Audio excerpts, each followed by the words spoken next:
នេះនឹងទីនេះសុទ្ធតែដឹងថានឹងមានអ្វីកើតឡើងបើយើងកោះភ្នំខុសសមមនុស្សធម្មតាមិនសមយកមកបញ្ចុះនៅទីនេះឡើយវាច្បាស់ណាស់ថាជាការដង្ហើយពីភ្នំវាជាទីបញ្ចុះសពសាហាវបំផុត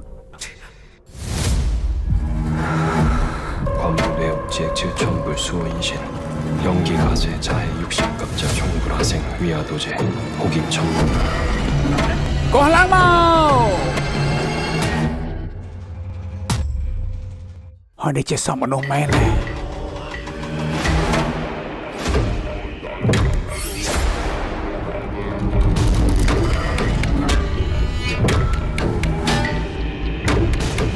គឺមានអ្វីមួយយ៉ាងហោះចេញពីមឈូសនោះមក